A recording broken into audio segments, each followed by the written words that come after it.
بسم اللہ الرحمن الرحیم رب اشرح لی صدری ویسر لی امری واحلل عقدۃ من لسانی یفقہوا قولی رضیت باللہ ربا وبالاسلام دینا وبمحمد صلی اللہ علیہ وسلم نبیا ورسولا۔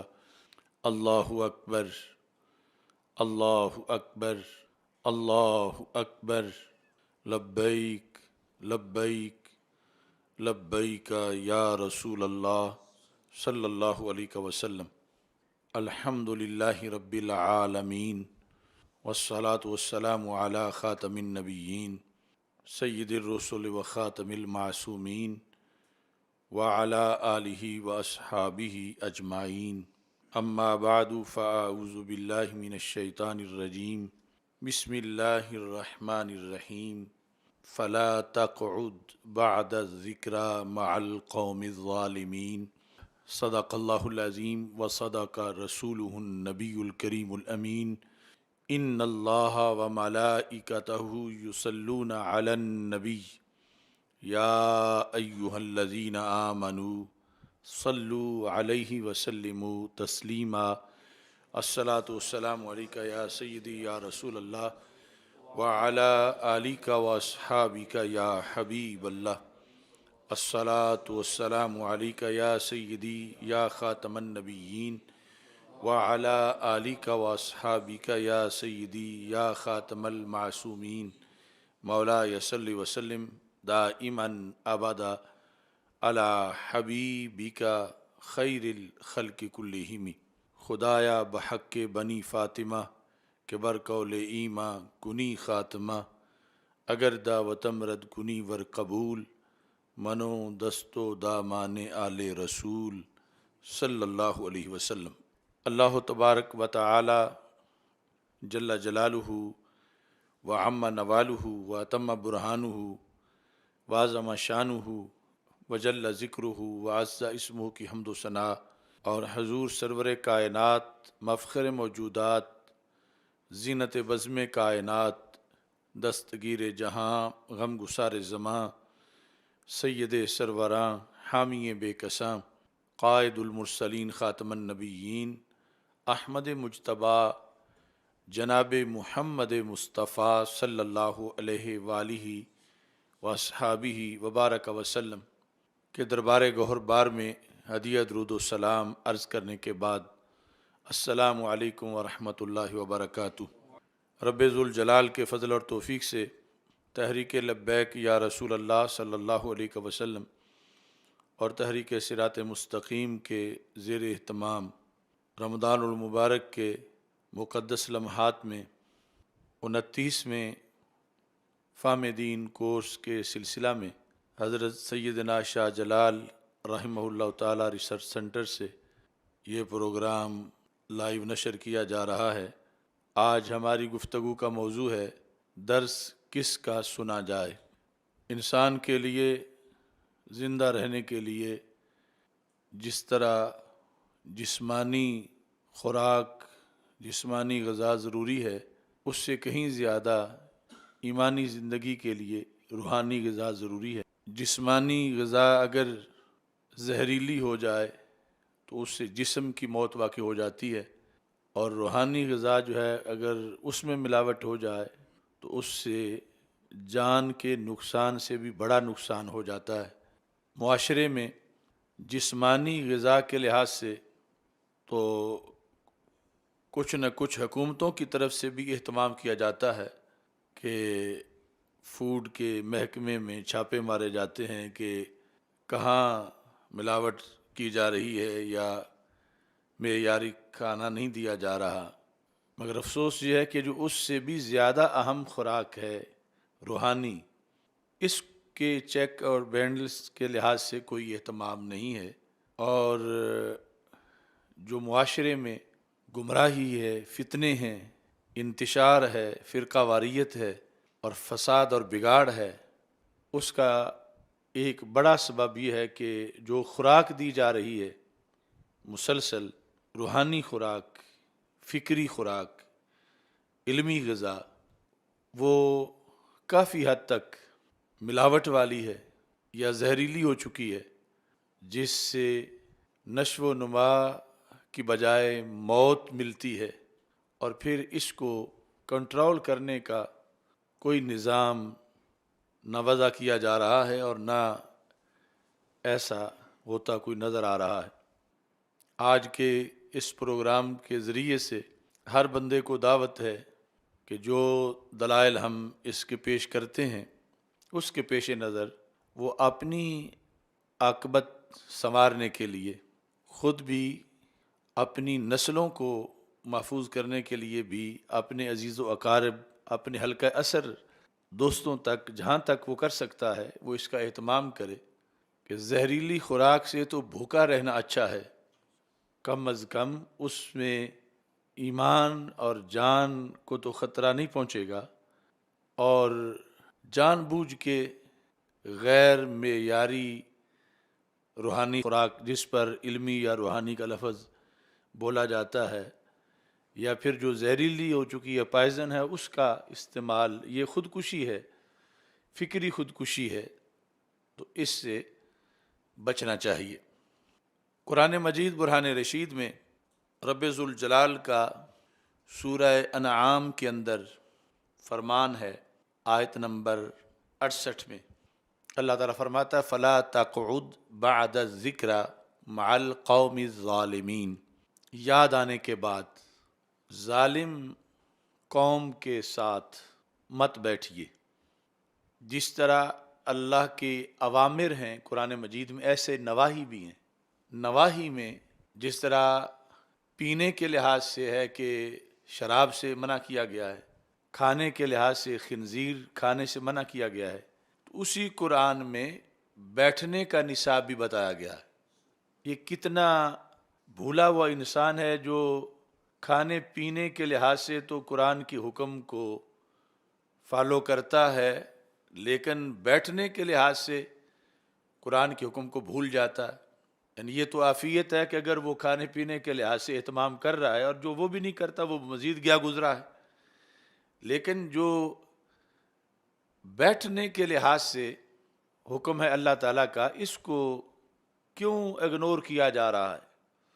جب صرف بیٹھنا اللہ کو پسند نہیں ظالم کے پاس، کہ تم ظالم کے پاس جا کر بیٹھو، تو پھر ظالم کا پیغام سننا یہ کس طرح اللہ کو پسند ہوگا؟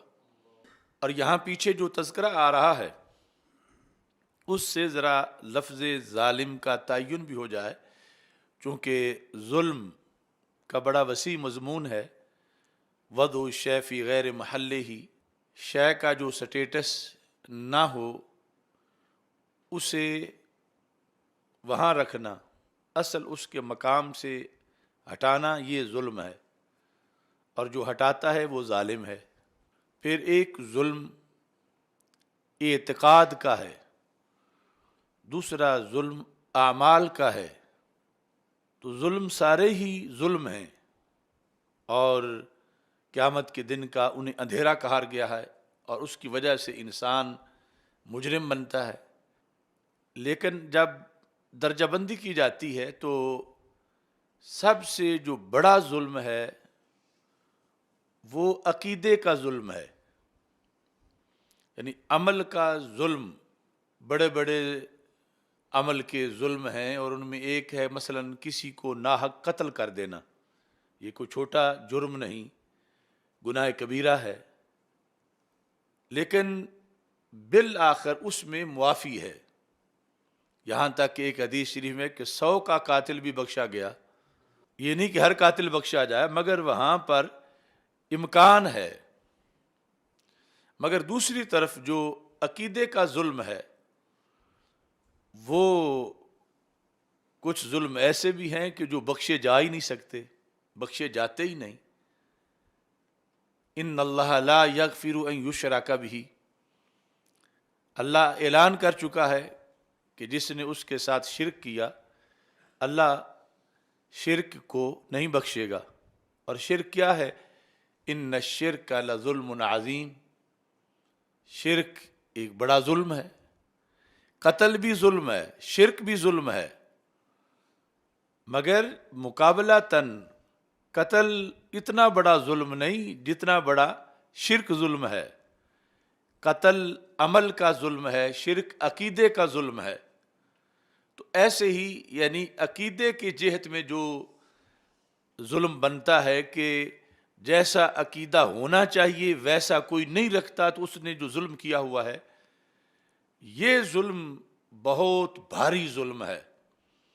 توحید میں جو عقیدہ ہونا چاہیے جس نے ویسا نہیں رکھا تو ظلم کیا، رسالت میں جیسا عقیدہ ہونا چاہیے ویسا اس نے معاذ اللہ نہیں رکھا تو ظلم کیا۔ تو اس طرح جو عقیدے کا ظلم ہے یہ بڑا سیریس مسئلہ ہے، اور عمومی طور پر اس پر توجہ نہیں کی جاتی۔ تو یہاں بھی جس آیت کو ہم پڑھ رہے ہیں فلا تقعد، اے سننے والے کیا کر نہ بیٹھ، بعد ذکر یاد آنے کے بعد، مع القوم الظالمین کہاں نہ بیٹھ، ظالم قوم کے ساتھ۔ بعض مفسرین نے تو یہ جو پیچھے آیت آ رہی ہے وَإِذَا رَأَيْتَ الَّذِينَ يَخُوضُونَ فِي آيَاتِنَا، اس میں یعنی خطاب رسول پاک صلی اللہ علیہ وسلم کے لیے سمجھ کے پھر اس کی تشریح کی ہے، لیکن راجح یہ ہے کہ یہ مخاطب جو ہے سننے والا، ہر سننے والا قیامت تک اسے اللہ کی طرف سے یہ کہا جا رہا ہے وَإِذَا رَأَيْتَ الَّذِينَ، اے سننے والے جب تو دیکھے انہیں، کنہیں، یخوضون فی آیاتنا، جو ہماری آیات پر طعن و تشنیع کر رہے ہیں، آیات کا مذاق اڑا رہے ہیں، استہزاء کر رہے ہیں، بس شرک اعتقادی کر رہے ہیں، جب تو انہیں دیکھے کہ وہ ایسا دھندا کر رہے ہیں فَأَعْرِضْ عَنْهُمْ، تو ان سے اعراض کر، تو ان کے پاس نہ بیٹھ، تو وہاں سے رخ موڑ لے۔ یہ نصاب ہے اللہ کا بندوں کے لیے، حتیٰ یخوضوا فی حدیث غیرہ، یہاں تک کہ وہ کوئی اور بات شروع کر لے، ان کے اس برے کام کے دوران تو ان سے اعراض کر۔ وَإِمَّا يُنْسِيَنَّكَ الشَّيْطَانُ، اور اگر تجھے شیطان بلا دے، یاد نہ رہے کہ یہ لوگ تو بیٹھنے والے نہیں اور تو بیٹھ جائے، شیطان تجھے بلا دے، فلا تقعد بعد الذکر، پھر یاد آنے کے بعد نہ بیٹھ۔ یعنی بلایا تھا شیطان نے جس کی وجہ سے تو جا بیٹھا، لیکن تجھے ان کو دیکھتے ہی پتہ چل گیا کہ یہ تو وہی ٹولہ ہے ظالم، تو اللہ تعالیٰ فرماتا ہے فلا تقعد بعد الذکر مع القوم الظالمین، جو ظالم قوم ہے اس کے پاس ہرگز مت بیٹھ۔ اب جس نے ان ظالموں کی نحوست سے بچانا ہے وہ رب خود فرما رہا ہے کہ نہ بیٹھ، وہ کامل قدرتوں والا رب، اسے پتا ہے کہ تیرا نقصان ہو جائے گا، ظالم قوم کے پاس تو مت بیٹھ۔ یعنی اللہ نے قرآن میں یہ واضح حکم دے رکھا ہے، اور اس میں سب کے لیے ہے کہ ہم تو کمزور صلاحیتوں والے لوگ ہیں، یعنی ظالم کے ظلم کے اثرات کا طبیعت پہ سرایت کر جانا کہ جس کے نتیجے میں معاذ اللہ بیٹھنے والا بھی بالآخر ظالم بن جائے، یہ بھی اسی عقیدے پہ چلا جائے، اسی سوچ پہ چلا جائے، تو رب ذوالجلال نے اسے پہلے ہی متنبع کر دیا کہ یہ ایسا مسئلہ نہیں ہے کہ جس طرح بیٹھنا بھی جائز ہے اور نہ بیٹھنا بھی جائز ہے، دونوں میں سے جو شک اختیار کر لو، نہیں، ایک ہی ہے صرف کہ بیٹھنا ناجائز ہے، صرف بیٹھنا ہی ناجائز ہے، آگے بیٹھنے کے بعد جو کچھ ہے وہ تو پھر کئی طرح کا ناجائز ہوگا، اس پر آگے پھر علیحدہ احکام مرتب ہوں گے۔ تو جہاں فکری ظلم ہے، عقیدے کا ظلم ہے یا عمل کا ظلم ہے، بندہ برا ہے، کردار کا برا ہے، افکار کا برا ہے، تو وہاں بیٹھنے سے شریعت نے منع کیا ہے۔ اللہ جو ہمارا خالق ہے اس نے قرآن میں ہمیں اجازت نہیں دی، چونکہ اللہ کی حدود ہیں، حدود سے پہلے تک اجازت ہے کہ آنکھ سے دیکھو مگر فلاں نہ دیکھو، وہ حرام ہے، پی لو مگر فلاں چیز نہ پیو، زمین کھلی ہے جدھر چلو پھرو مگر یہاں نہ بیٹھو۔ تو اس بنیاد پر آج کے موضوع کے لحاظ سے کہ کسی کی بات سننا اور اس کو سننے کے لیے اس کے پاس بیٹھنا، سننے کی غرض سے بیٹھنا یا چلتے پھرتے کسی طرح محض اس کو سننا، شریعت مطہرہ کی حدود کو پھلانگنا ہے۔ اگر وہ بندہ ظالم ہے، اعتقادی ظالم ہے یا عملی ظالم ہے، ہر حالت میں شریعت مطہرہ نے اس سے ہمیں دور رہنے کا حکم دیا ہے، اور معاشرے میں اگر اس پر عمل نہیں ہو رہا تو یہ اللہ کی حدود کا احترام نہیں ہو رہا۔ اس سلسلے میں جو اللہ کی حدیں ہیں تو ہمیں یعنی یہ چیز ذہن میں رکھنی چاہیے کہ ہم کس کی باتیں سن رہے ہیں کہ آگ جو دیا سلائی سے لگتی ہے اس کے لگ جانے کے بعد آگے ہے کہ پھر بجھائی جا سکے یا نہ، لیکن پہلے لگنے ہی نہیں دینی چاہیے۔ تو یہ قوت سامعہ جو ہے، قوت باصرہ جو ہے، یعنی کبھی تو کوئی بولے تو پھر اس کا پیغام آتا ہے، کبھی محض پاس بیٹھنے کی وجہ سے بھی اثرات ہو سکتے ہیں، یعنی جیسے نیک ہو سکتے ہیں تو برے بھی ہو سکتے ہیں۔ تو اس بنیاد پر شریعت مطہرہ نے مجالست کے لحاظ سے اور پھر کسی کی گفتگو سننے کے لحاظ سے اور پھر کسی کو رہبر سمجھ کے اس کی بات سننے کے لحاظ سے یہ ہمیں ایک نصاب عطا کیا ہے۔ اس سلسلہ میں حضرت لقمان علیہ السلام کا ایک فرمان تفسیر در منصور میں ہے، اور اس آیت کی تشریح کے لحاظ سے جو ابھی میں نے آپ کے سامنے پیش کی وہ بھی در منصور کے اندر وضاحت موجود ہے۔ حضرت ابو وائل رضی اللہ تعالیٰ عنہ کہتے ہیں ان الرجل لا يتكلم في المجلس بالکلمہ الکذب یضحک بها جلساءہ، ایک بندہ اپنی مجلس میں جھوٹ بولتا ہے، مقصد کیا ہے؟ لوگوں کو ہنسانا۔ اب میں بطور خاص کسی کا نام نہیں لینا چاہتا، لیکن کتنے خطیب ہیں کہ جن کی تقریر جو ہے وہ اس طرح کے لطیفوں پر مشتمل ہوتی ہے کہ جس سے مقصد صرف لوگوں کو ہنسانا ہے۔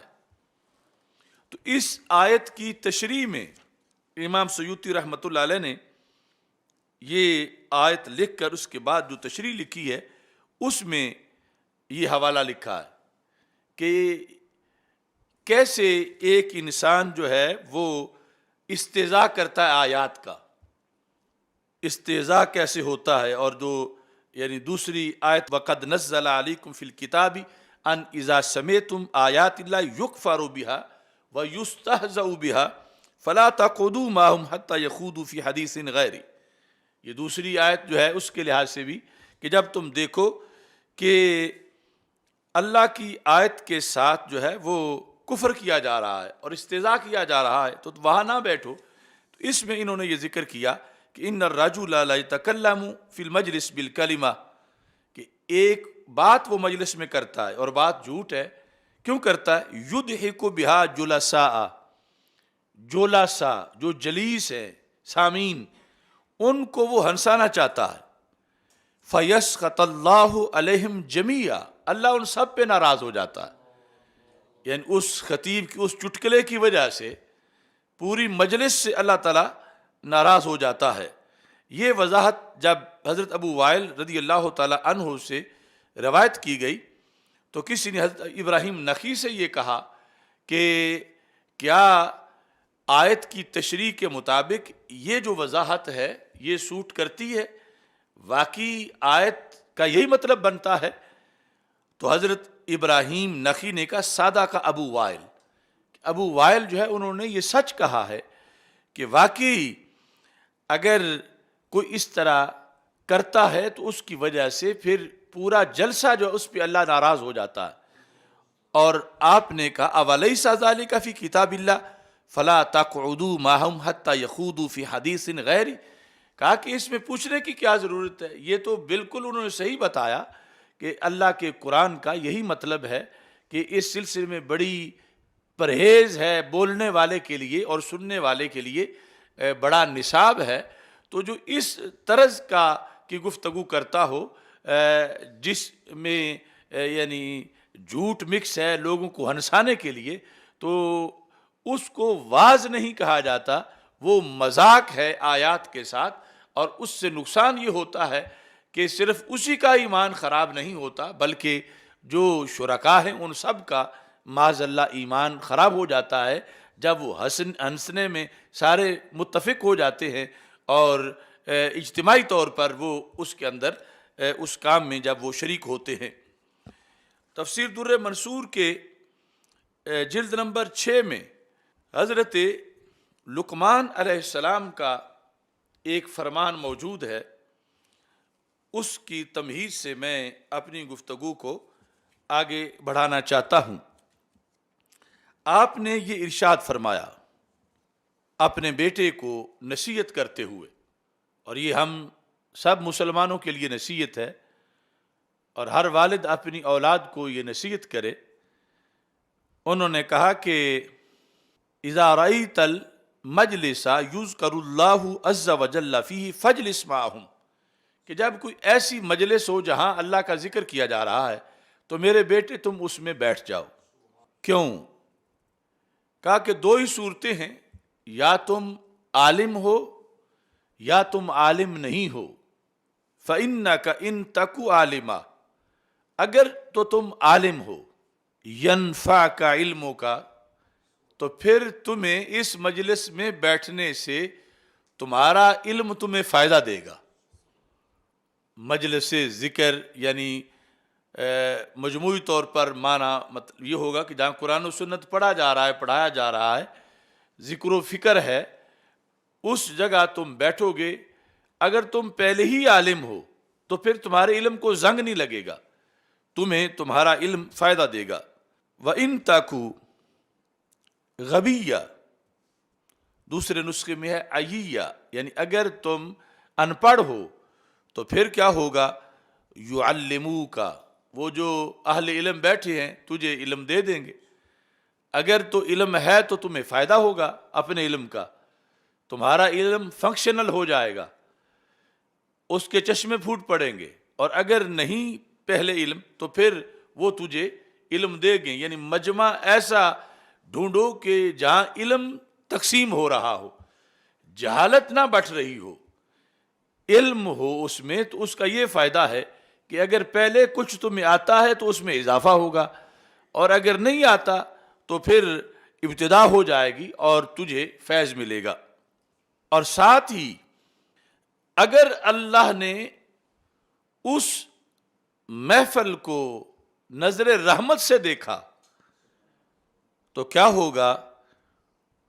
تصب کا ماہم، رب کی نظر رحمت ان کے ہمراہ تجھ پہ بھی پڑ جائے گی۔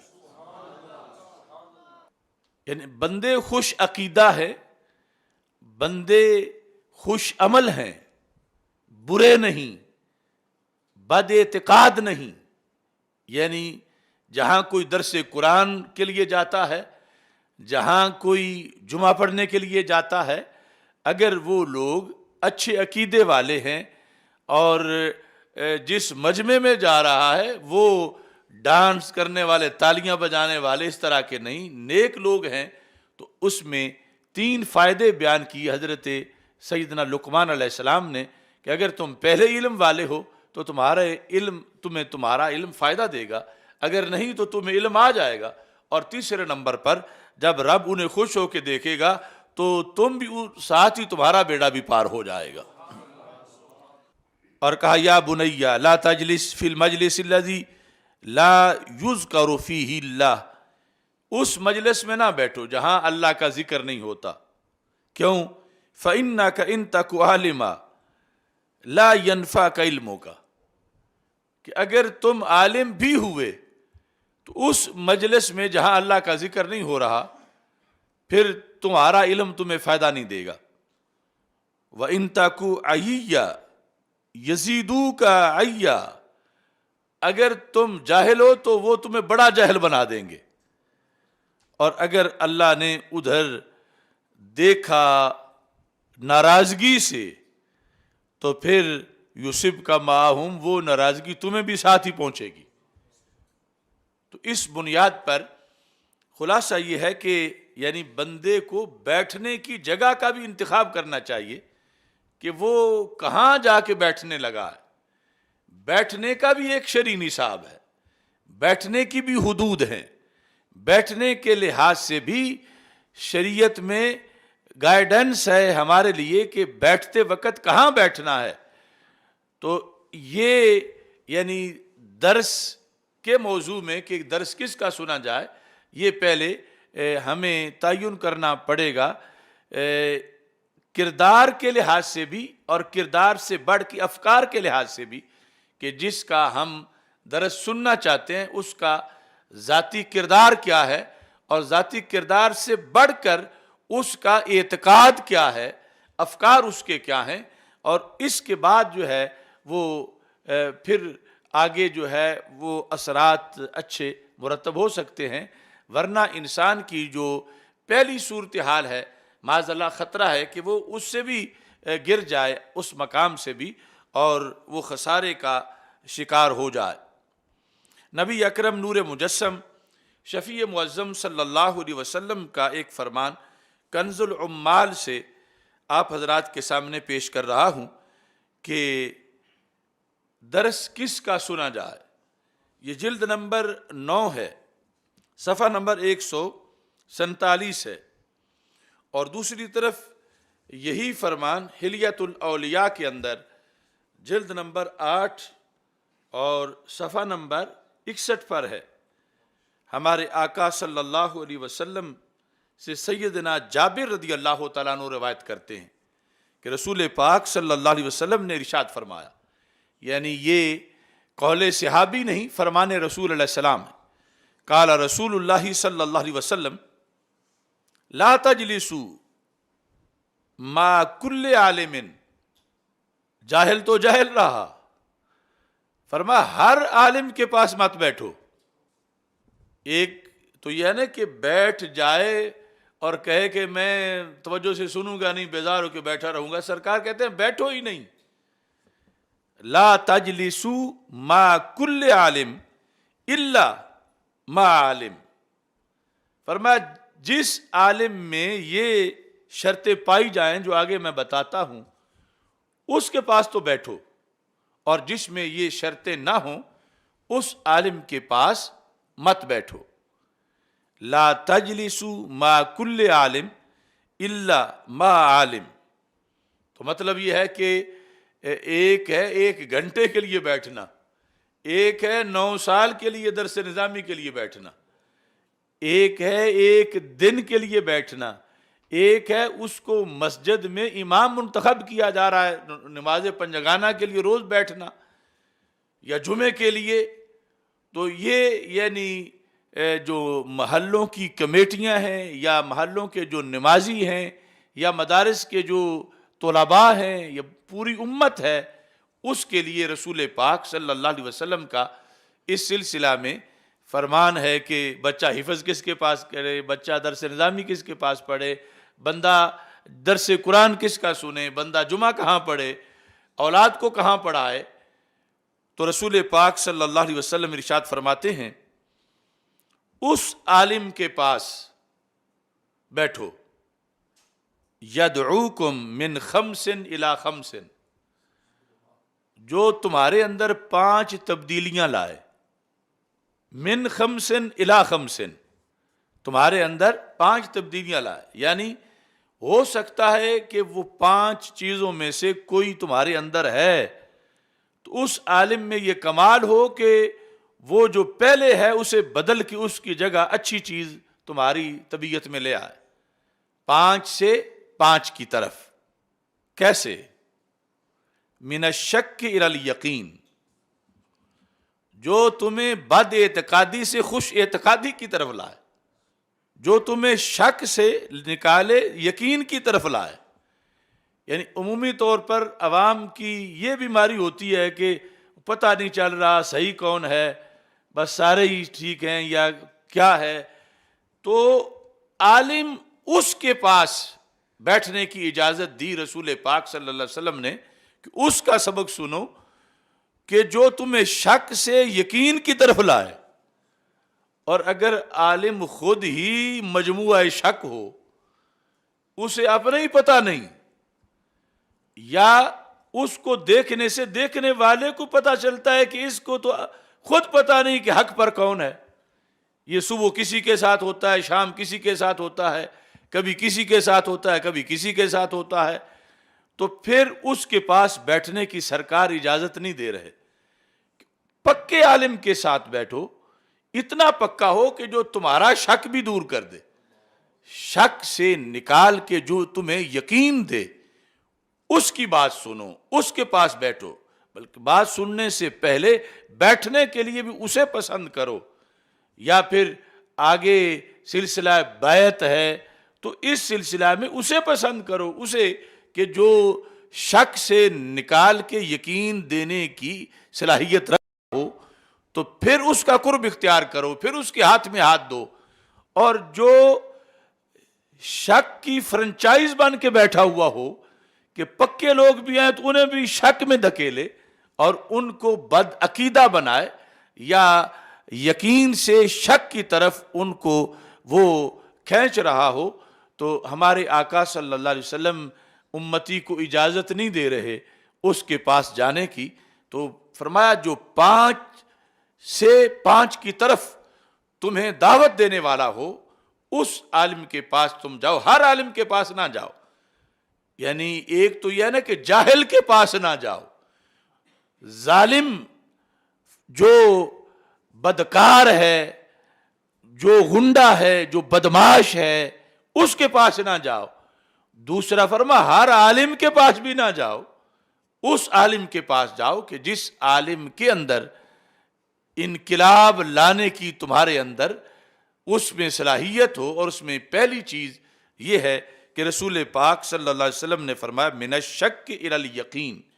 یہ 2 کتابوں کے حوالے سے میں تمہارے سامنے پیش کر رہا ہوں کہ شک سے نکال کے جو تمہیں یقین کی طرف لے آئے۔ وَمِنَ الْعَدَاوَةِ إِلَى النَّصِيحَةِ، جو عداوت سے نکال کے نصیحت کی طرف لے آئے۔ عداوت یہ ہے کہ دین کا خیر خواہ نہ ہونا، نصیحت ہے دین کا خیر خواہ ہونا، کہ تمہارے اندر یہ جذبہ نہیں کہ دین کی خیر خواہی کے کتنے شعبے ہیں، کیسے کیسے دین کی خیر خواہی کی جا سکتی ہے اور تمہاری زندگی بسر ہو رہی ہے۔ تو رسول پاک صلی اللہ علیہ وسلم فرماتے ہیں تم اس عالم کے پاس کہ جہاں جا کے بھی تم نے وہ پہلے کی طرح ہی رہنا ہے، کہ تمہیں پتہ ہی نہیں کہ دین کی اس وقت ضرورتیں کیا ہیں اور دین کی خیر خواہی کیسے ہو سکتی ہے، تو تم ایسے عالم کے پاس جاؤ جو تمہارے اندر وہ عداوت جو ہے، عداوت والی پوزیشن، دین سے عداوت والی، اس کو ختم کر کے تمہارے اندر دین کی خیر خواہی کا جذبہ بھر دے، تمہیں دیندار بنا دے، تمہارے اندر ایک سپرٹ رکھے کہ کس طرح دین کا کام کیا جاتا ہے۔ وَمِنَ الْكِبْرِ إِلَى التَّوَاضُعِ، اس عالم کے پاس جاؤ کہ جو تمہارے اندر سے تکبر نکال کے عاجزی بھر دے۔ دیکھو سرکار کے لفظ کس قدر روشن ہیں۔ یہ نہیں کہ تم جا کے مزید آکڑ خاں بن جاؤ کہ پہلے تو یہ تھا، اب یہ ہے کہ میں تو فلاں حضرت صاحب کا مرید ہوگا، مجھے کیا رولا ہے۔ نہیں، تکبر سے جو تمہیں عاجزی کی طرف لے آئے، تکبر سے عاجزی کی طرف، کہ اس کے پاس بیٹھنے سے تمہارا دل موم ہو، اس کے پاس بیٹھنے سے تمہیں آخرت یاد آئے، اس کے پاس بیٹھنے سے تمہیں عاجزی پسند آنے لگے کہ اکڑنے میں کوئی فائدہ نہیں، اصل فائدہ تو عاجزی میں ہے، تو جو عالم اپنی گفتار اور کردار سے تمہارے اندر تکبر کی بجائے عاجزی لائے، اس عالم کے پاس بیٹھو۔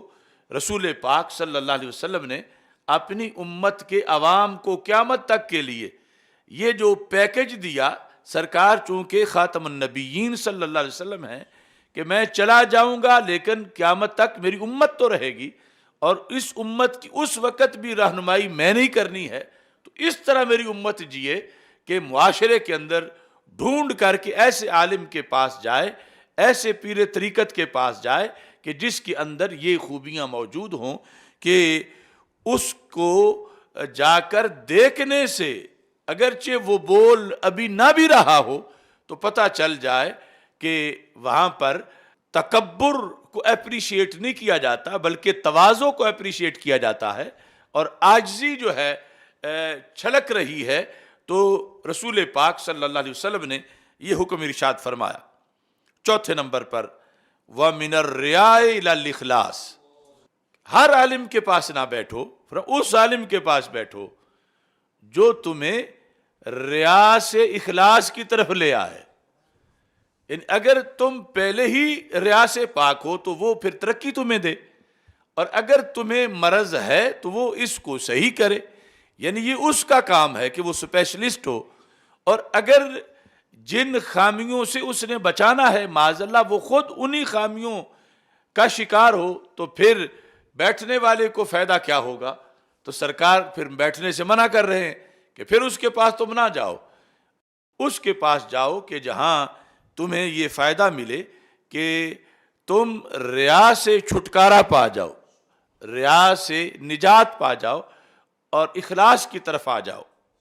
پانچویں نمبر پر رسول پاک صلی اللہ علیہ وسلم فرماتے ہیں من الرغبات الی الرہبہ، من الرغبات الی الرہبہ، اور یہ جو الفاظ ہیں ابن عساکر میں اور کنز العمال میں وہ ہے من الرغبات الی الزہد، کہ اس کے پاس بیٹھو جہاں جانے سے تمہارے اندر رغبت پیدا ہو، زہد پیدا ہو، دنیا کے ترقی یعنی دنیا کی رغبت وہ ختم ہو اور آخرت کی رغبت آ جائے۔ من الرغبہ سے مراد ہے دنیا کی رغبت، اور وہ ختم ہو اور آئے کیا؟ زہد، رغبت دنیا کی ختم ہو اور زہد آ جائے۔ اب یہ مثلا کوئی عالم دین ایسا ہے کہ جہاں جا بیٹھو تو گاڑیوں پہ بحث ہو رہی ہے کہ 1 کروڑ کی ہے، دوسری 1.5 کروڑ کی ہے، یا اس طرح کی چیزیں، یہی تذکرہ ہوتا رہتا ہے اور اسی طرف دھیان کیا جاتا ہے، تو یہ آنے والا جو ہے اس کے اندر دنیا کی آگ کیسے بجھے گی؟ یہ تو اس پہ تیل ڈالا جا رہا ہے، یا ایسا کوئی پیر طریقت یا اس طرح کا کوئی رہبر، اس طرح کا کوئی دین کا پیشوا بنا ہوا ہے، اور وہاں ساری جو تربیت ہے وہ اس طرح کی ہے، دنیا کے شوق کی، دنیا کے معاملات کی، اور زہد نام کی کوئی چیز نہیں۔ تو رسول پاک صلی اللہ علیہ وسلم نے اپنے امتی کو اس عالم کے پاس بیٹھنے سے منع کیا کہ عالم کا لفظ تو اس پہ بولا جا رہا ہے مگر سرکار اس کو اپنی امت کے لیے محافظ نہیں سمجھ رہے کہ یہاں بیٹھنے والا تو مزید خراب ہو جائے گا۔ تو اس بنیاد پر یعنی یہ حدیث شریف ہمیں اس کا ہر طرف ابلاغ کرنا چاہیے، اور جو علماء ہیں ان کو اس کے شیشے میں اپنے آپ کو دیکھنا چاہیے، اپنی دھلائی کرنی چاہیے کہ اگر ہمارے اندر ہم ان میں سے کسی لحاظ سے بھی نااہل ہیں تو ہم اپنی اہلیت بنائیں، اور پھر عوام کے اندر بھی یہ چیز لانچ کرنی چاہیے کہ ہر جگہ نہ بیٹھ جایا کرو جا کے، بلکہ پہلے دیکھو کہ جو شریعت میں بیٹھنے سے پہلے نصاب ہے بیٹھنے کا کہ کہاں بیٹھنا ہے، کس کی سننی ہے، چونکہ کچھ باتیں سنے بغیر بیٹھنے سے ہی اثر ہو جاتا ہے ان کا، اچھا یا برا۔ تو اس بنیاد پر نبی اکرم نور مجسم شفیع معظم صلی اللہ علیہ وسلم نے یہ حکم دیا کہ اس انداز میں تم انتخاب کرو. یا ہم لوگ پوچھتے ہیں کوئی کہتا ہے کہ پنجابی چادر میں پیر پھدنا ہے تو کس کو میں اپنا پیر بناؤں؟ تو یہ سرکار بتا کے گئے ہیں کہ پیر بنانے کے لیے کسی کو یہ چیز دیکھو. یعنی آج ہمارے لوگ بھی اس طرح کا انہوں نے اپنی طرف سے کوئی میرٹ بنایا ہوا ہے کہ پیر کی اتنی پجاروں ہوں اور اتنی کوٹھیاں ہوں اور یہ ہو وہ ہو. تو سرکار فرماتے ہیں یہ شرطیں ہیں کہ ان چیزوں کو دیکھو کہ تم نے خطیب کس کو بنانا ہے, تم نے اپنا استاذ کس کو بنانا ہے, تم نے اپنا پیر کس کو بنانا ہے, اپنا رہبر کس کو بنانا ہے. کہ یہ چیزیں اگر وہ لوگوں میں تقسیم کر رہا ہے, یہ تبدیلی لا رہا ہے, اس کی دعوت میں یہ تبدیلی موجود ہے, اس کے موضوعات میں یہ تبدیلی ہے, اس کے ہاں سے جو خوراک ملتی ہے لوگوں کو وہ اس طرح کی ہے, تو رسول پاک صلی اللہ علیہ وسلم نے فرمایا اس کے پاس بیٹھو.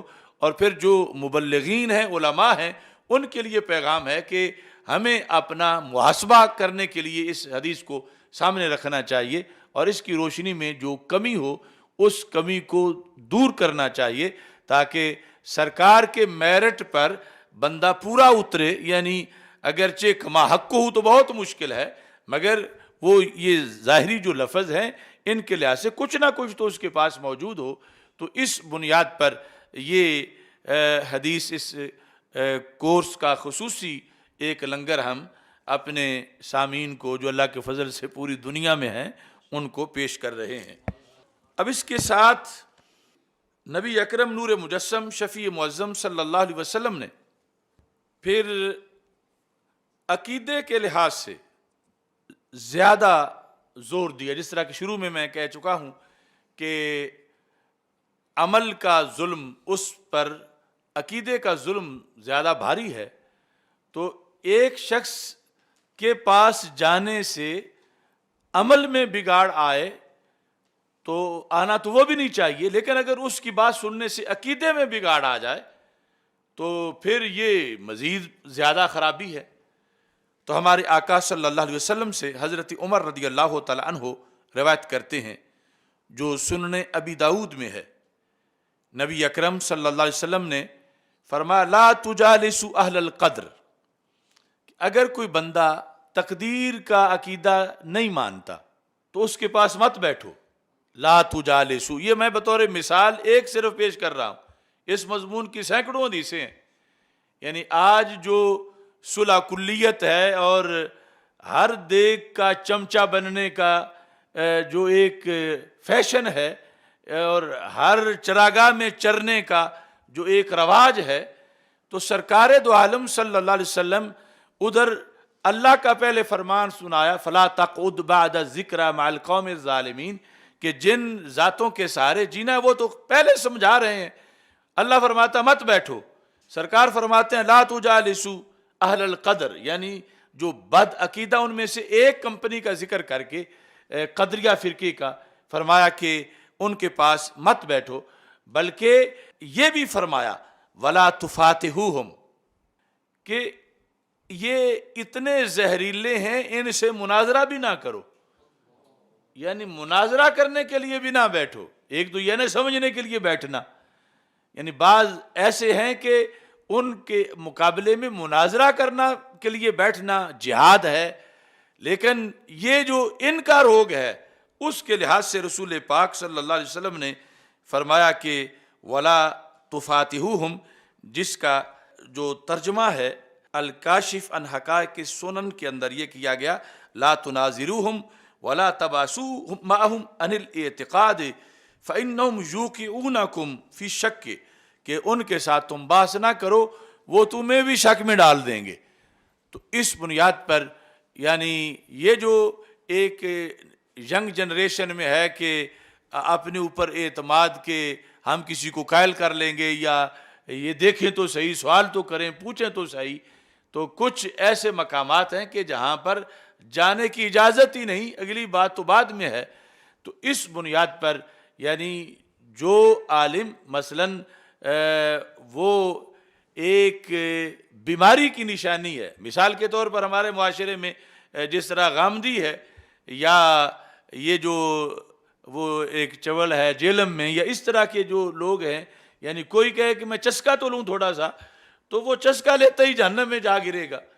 تو اجازت ہی نہیں رسول پاک صلی اللہ علیہ وسلم کی طرف سے کہ اس طرح کوئی جائے، کیونکہ تو یہ صرف اہل قدر ہی نہیں، یہ اور بھی بہت سی بیماریوں کے اندر یہ مبتلا ہیں۔ تو رسول پاک صلی اللہ علیہ وسلم نے اس بنیاد پر یہ نصاب رکھا ہے کہ سننے کے لیے ہر کسی کی نہ سنو، بلکہ بیٹھنے پر جب پابندی لگا دی تو سننے کے لیے تو بطریق اولا آگے جا کے مزید پابندی ہوگی۔ فرمایا لا تجالسوا اہل القدر ولا تفاتحوہم، کہ نہ ان کے پاس بیٹھو اور نہ ان سے مسئلہ پوچھو، ان سے بات ہی نہ کرو، اس طرح تم اپنے آپ کو محفوظ رکھ سکتے ہو۔ اسی بنیاد پر پھر تابعین کے اندر یہ جذبہ تھا کہ انہوں نے اس سلسلہ میں مکمل نصاب وضع کیا۔ یہ صحیح مسلم کے اندر امام ابن سیرین کا یہ قول موجود ہے، یہ جو مقدمہ ہے صحیح مسلم شریف کا، ان ابن سیرین قال لم یکونوا یسألون عن الاسناد، لوگ اسناد نہیں پوچھتے تھے، جو یہ تابعی ہیں، اسناد کہ جو تم حدیث بیان کرنے لگے ہو کس نے بیان کی، تمہارے استاذ کون ہیں؟ چونکہ جو صحابہ رضی اللہ تعالی عنہ ہیں وہ سارے عدول ہیں، ان کے لحاظ سے تو پوچھنے کی ضرورت نہیں۔ ان کے بعد پھر جو معاملہ ہے، چونکہ کہیں ایک حدیث اس زمانے میں 2 واسطوں سے بیان ہو رہی تھی، کہیں 4 واسطوں سے بیان ہو رہی تھی، تابعین کے زمانے میں بھی، چونکہ تھوڑے وقت میں بھی ایک بندہ دوسرے کے سامنے بیان کرتا، دوسرا تیسرے کے سامنے، چوتھے کے سامنے، تو یہ کہتے ہیں پہلے تو نہیں پوچھتے تھے اسناد کے بارے میں۔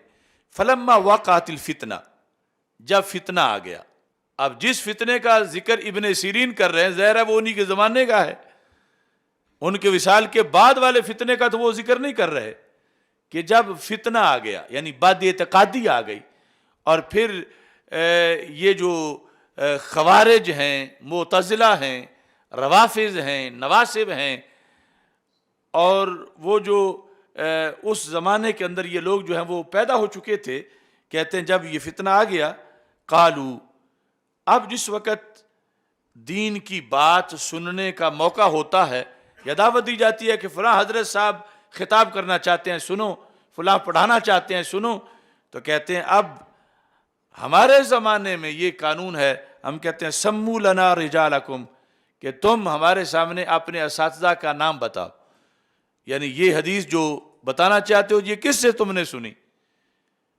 اگلے حصے میں کہتے ہیں یہ ہم کیوں پوچھتے تھے، مطلب کیا ہوتا تھا، فَيُنْظَرُ إِلَىٰ أَهْلِ السُّنَّةِ فَيُؤْخَذُ حَدِيثُهُمْ، کہ سنی دیکھا جائے گا، کہ اگر تو بتانے والا اپنے استاذ کا نام لیتا اور وہ سنی ہے تو پھر حدیث قبول کی جائے گی، مطلب یہ ہے پھر تقریر سنی جائے گی، پھر درس سنا جائے گا۔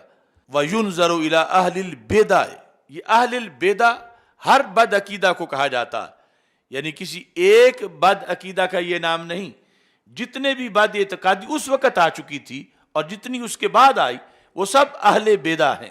تو کہتے ہیں اگر وہ بندہ اہل بدعت میں سے ہوتا فلا یؤخذ حدیثہم، تو پھر ان کی حدیث نہیں لی جائے گی۔ یعنی ایک ہے کسی کا بیان کردہ قول اپنا، یہاں تو یہ ہے کہ وہ کہے کہ حدیث ہے تو حدیث بھی نہیں مانی جائے گی، کیونکہ حدیث تب مانی جائے جب اس بولنے والے کا عقیدہ مانا جائے، اس کا عقیدہ ہی جب صحیح نہیں تو اس کی طرف سے کیا شورٹی ہے کہ یہ صحیح بول رہا ہے، سچ بول رہا ہے۔ یعنی اتنا دخل ہے درس سننے میں، اتنا دخل ہے کسی کی تقریر سننے میں کہ اس کے عقیدے پر بندے کو مکمل اطمینان ہو کہ کسی طرح یہ بد عقیدہ نہیں ہے، پھر سنیں۔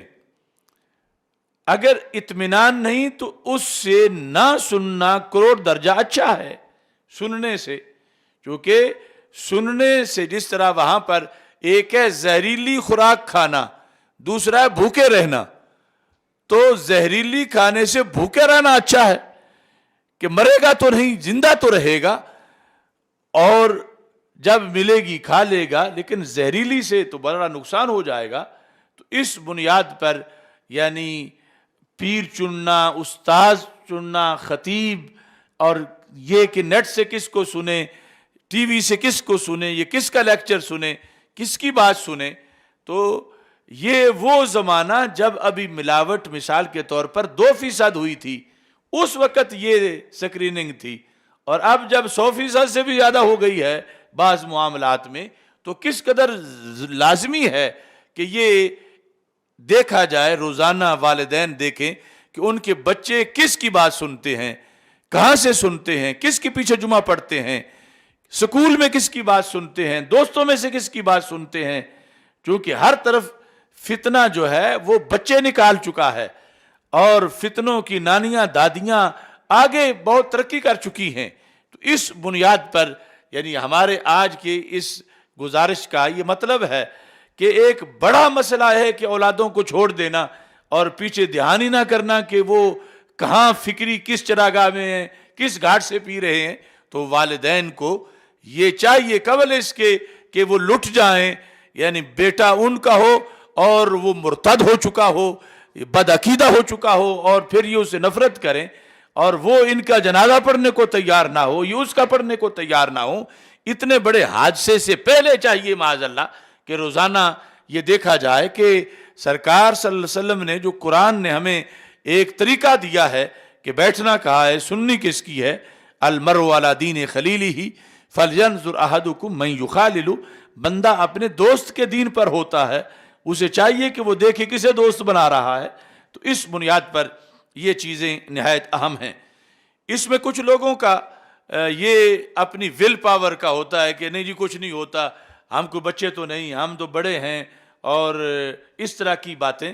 تو اس پر بھی میں امام ابن سیرین کا یہ پیش کرنا چاہتا ہوں 3 کتابوں سے، سنن دارمی سے، اور اس کے علاوہ جو ہے یہ شرح اعتقاد اہل سنہ والجماع امام لالکائی کی، اس کے اندر بھی یہ موجود ہے، اور تیسرے نمبر پر کتاب الشریعہ امام آجری کی، اس کے اندر بھی موجود ہے۔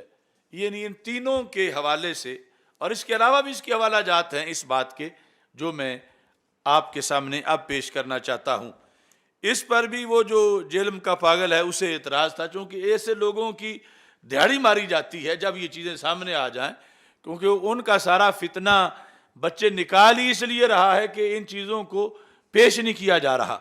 تو سنن دارمی، اب دیکھو یہ 255 ہجری ہے امام دارمی کی وفات، تو اس زمانے میں انہوں نے امام ابن سیرین کے لحاظ سے اس چیز کو لکھا، اور پوری سند کے ساتھ لکھا۔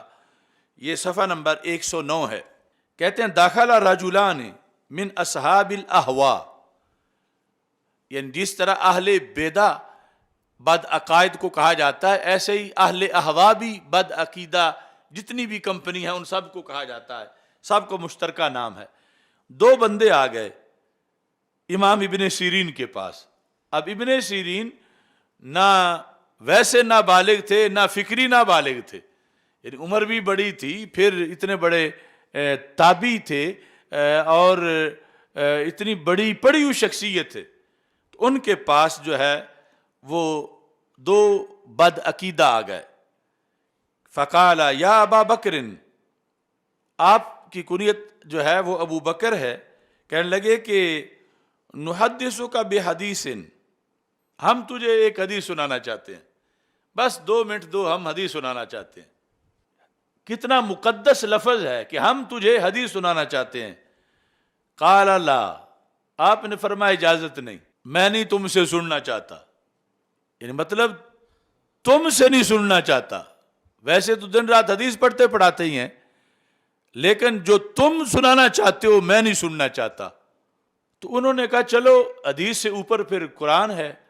قال فنقرأ علیک آیۃ من کتاب اللہ، تو حدیث نہیں سننی تو ہم بس ایک آیت کتاب اللہ کی پڑھنا چاہتے ہیں، صرف ایک آیت، وہ سن لو۔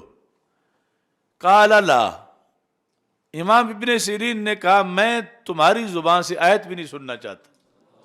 اب لوگ کہتے ہیں قرآن ہی پڑھانا، جس سے پڑھا لیں بچوں کو، اور یہ ابن سیرین خود نہیں پڑھ رہے کسی سے، یعنی حدیث نہیں سن رہے، آیت نہیں سن رہے۔ جس وقت وہ ڈھیٹ ہو کے بیٹھے ہوئے تھے تو آپ نے فرمایا لَتَقُومَانِ أَنِّي أَوْ لَأَقُومَنَّ، تُساں جانا ہے کہ میں جانا ہے؟ لَتَقُومَانِ تم اٹھو گے یا میں اٹھوں گا، یعنی یہ اب اس سے آگے کیا کہا جا سکتا تھا کہ تم جاؤ گے یا میں جاؤں گا؟ میرا تو گھر ہے، مجھے بھیجنا ہے، مطلب یہ اٹھ کے دفع ہو جاؤ، چلے جاؤ، میں نہ تمہاری زبان سے حدیث سننا چاہتا ہوں، نہ تمہاری زبان سے میں قرآن کی آیت سننا چاہتا ہوں۔ آج بڑے بڑے مفتی اور مولوی اور لوگ ہمیں کہتے ہیں کہ گھر آ گئے تھے تو ہم نے ان کو جفا مارنا ہی تھا، یا ان سے ایوارڈ لینا ہی تھا، یا بیٹھنا ہی تھا۔ تو آخر یہ لوگ بھی تو صاحب اخلاق تھے۔ امام ابن سیرین بھی خلق عظیم پڑھے ہوئے تھے اور بہت بڑے صوفی تھے، تو آپ نے فرمایا کہ تم نے جانا ہے یا میں نے جانا ہے؟ قال فخرجا، تو راوی کہتے ہیں اسما بن عبید کہ یہ جب آپ نے فرمایا نا تو وہ اٹھ کے چلے گئے۔ جب وہ نکلے فقال بعض القوم یا ابا بکر وما كان عليك ان يقرأ عليك آية من کتاب اللہ، کیا بگڑنا تھا آپ کا حضرت اگر وہ دونوں ایک آیت پڑھ جاتے؟ کیا بگڑنا تھا؟ یعنی یہ کسی مخلص مرید نے ان سے یہ کہا، یعنی اندر یہی کہتا ہوگا کہ یہ کرم والے ڈاڈے زیادہ نے، یہ بھی کوئی گل آئی کہ وہ آیت پڑھنا چاہتے نے تھے، آیت بھی نہیں پڑھنی تھی۔ فقال بعض القوم یا ابا بکر وما كان عليك ان يقرأ عليك آية من کتاب اللہ تعالی، کیا ہو جاتا اگر وہ پڑھ بھی لیتے تو کیا ہو جاتا؟ قال، آپ نے فرمایا انی خشیت ان یقرأ علی آیۃ فیحرفانها فیقر ذلک فی قلبی، فرمایا کہ مجھے ڈر تھا، تشویش تھی، یعنی ابن سیرین کو امام الاثر ہو کے بھی تشویش تھی، شیخ الاسلام وقت کا ہوتے ہوئے بھی تشویش تھی کہ وہ آیت پڑھیں گے فَيُحَرِّفَانِهَا، تو آیت پڑھتے ساتھ فوراً وہ اپنے مطلب کو بیان کرنے میں تحریف بھی کریں گے، تو کیا ہوگا؟ فَيَقِرُّ ذَلِكَ فِي قَلْبِي، مجھے خطرہ ہے کہ ان کا وہ بتایا ہوا مطلب میرے دل میں پکا نہ ہو جائے۔ ابن سیرین جیسا بندہ، چونکہ جب ایمان کی حفاظت کرنی ہے تو وہ کوئی معمولی چیز نہیں، اس کے لیے پھر ہر خطرہ جو ہے اس کا مقابلہ کرنا پڑے گا کہ ایمان بڑی قیمتی چیز ہے، کہیں خراب نہ ہو جائے۔ تو آپ نے فرمایا کہ میرے دل میں کہیں یہ چیز گھر نہ کر جائے، مجھے اچھی نہ لگے، میں کہیں پسند نہ کر لوں ان کی بیان کردہ چیز کو، تو اس واسطے میں یہ نہیں چاہتا کہ میں نے ان کو اس لیے فارغ کر دیا اور میں نے سننا پسند نہیں کیا۔ صفحہ نمبر 701 پر کتاب الشریعہ کے اندر امام آجری نے، جو 360 ہجری ان کی تاریخ وفات ہے، انہوں نے اس کو ذکر کیا اسی سند کے ساتھ، 2047 نمبر جو روایت ہے اس کے اندر۔ اور ایسے ہی یہ جو شرح اصول اعتقاد اہل سنہ والجماعہ لالکائی کی جلد نمبر 2، اس کے اندر بھی انہوں نے 151 صفحے پر اس کو ذکر کیا اور یہ واضح کیا کہ کس طرح ہمارے اکابر جو ہیں وہ ان امور کے اندر سنجیدہ تھے اور کتنا اس پر پابندی کرنے والے تھے۔ اور اس کے علاوہ ابن بطہ نے بھی اس کو ذکر کیا ہے، اور بھی بہت سی کتابوں کے اندر اس کا حوالہ موجود ہے۔ اب دوسرے جو مشہور بزرگ ہیں اسی زمانے کے، امام ابن سیرین کے ساتھی، وہ ہیں حضرت امام حسن بصری۔ یہ نحو میں کہا جاتا ہے نا جالس الحسن وابن سیرین، کہ کمی دونوں میں کوئی نہیں، خواہ حسن بصری کے پاس جا بیٹھو یا ابن سیرین کے پاس جا بیٹھو۔ یہ مثال دی جاتی ہے جالس الحسن وابن سیرین، اور اب بھی دونوں اکٹھے ہی ایک ہی جگہ دونوں کے مرکز ہیں۔ مجھے بصرہ میں حاضری کا شرف حاصل ہوا تو حضرت حسن بصری وہ میری علمی سند میں میرے شیخ بھی ہیں۔ تو حضرت حسن بصری جو ہیں، آپ کا فرمان شرح اصول اعتقاد اہل سنہ کی جلد نمبر 2 میں 150 صفحے پر لکھا ہے۔ آپ فرماتے ہیں لا تجالسوا اہل الاہواء، کہ جو بد عقیدہ لوگ ہیں ان کے ساتھ مت بیٹھو، رافضی ہوں، ناسبی ہوں، خارجی ہوں، جبری، قدری، کوئی بھی۔ ولا تجادلوہم، ان سے بحث بھی نہ کرو۔ ولا تسمعوا منہم، ان کی کوئی بات ہی نہ سنو۔ یہ چیز بھی سنن دارمی میں بھی موجود ہے، ابن بطہ نے بھی اس کو روایت کیا ہے۔ تو یعنی یہ بڑے لیول کے لیڈر جو تھے، انہوں نے تو صلح کلیت کے خلاف اپنا کردار ادا کیا، اور یہ بتایا کہ یعنی کس کی سننی ہے کس کی نہیں سننی۔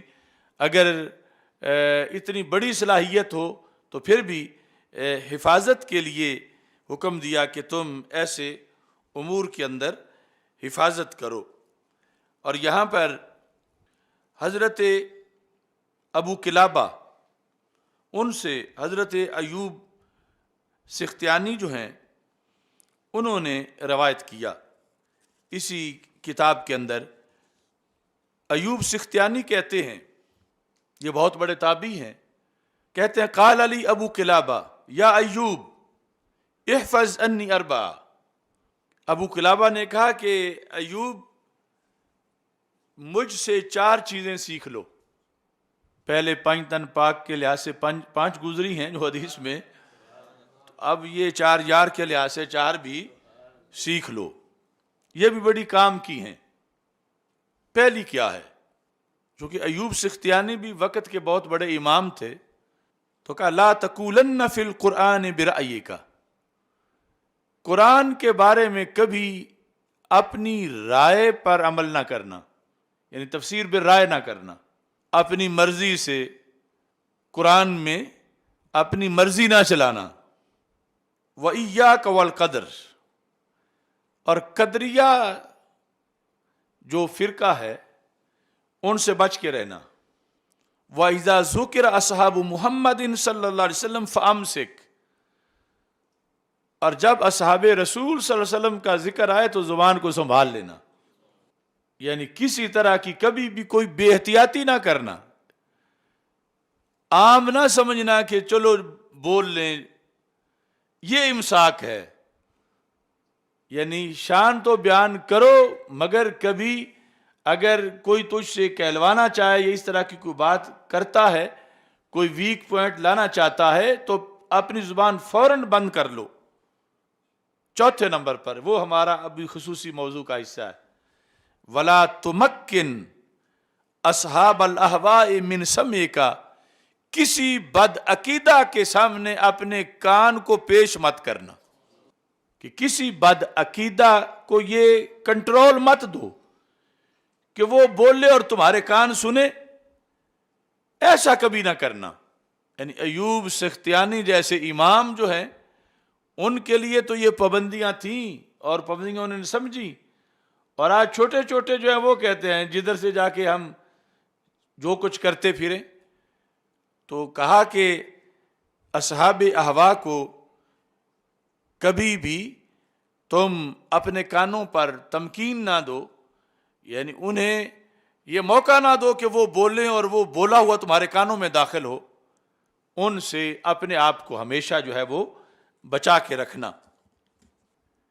امام مالک رحمۃ اللہ علیہ کا اس سلسلہ میں جو طریقہ کار ہے کتاب الشریعہ کے اندر اس کا تذکرہ بھی موجود ہے 702 صفحے پر۔ امام مالک رحمۃ اللہ علیہ 702 صفحے پر یہ لکھا ہے، ابو الجویریہ ایک شخص تھا جو کہ مرجیہ فرقے سے تعلق رکھتا تھا۔ مرجیہ ارجاء، یعنی وہ یہ کہتے تھے کلمہ پڑھ لینا کافی ہے، نماز روزے کی کوئی ضرورت نہیں، معاذ اللہ، عمل کو ڈیلے کرنے والے تھے۔ اس نے امام مالک گزر رہے تھے تو چمٹ گیا، کہتا اسمع منی شیئن اکلمک بہ، اے میری گل تھوڑی جی سن لو، تھوڑا رکو۔ امام مالک نے کہا کہ میں آپ کی بات نہیں سنوں گا۔ تو اسے یہ شوق تھا کہ میں امام مالک کو اپنی تقریر سناؤں، اپنی دلیل سناؤں۔ اب دیکھنا امام مالک نے، یعنی امام مالک کوئی اب ایسا تو نہیں کہ کوئی وہ ابو جویریہ امام مالک کو دلیل میں گرا لے گا یا غالب آ جائے گا، یعنی امام مالک کے سامنے اس کی کوئی حیثیت نہیں، لیکن امام مالک اس کی بات سننا نہیں چاہتے۔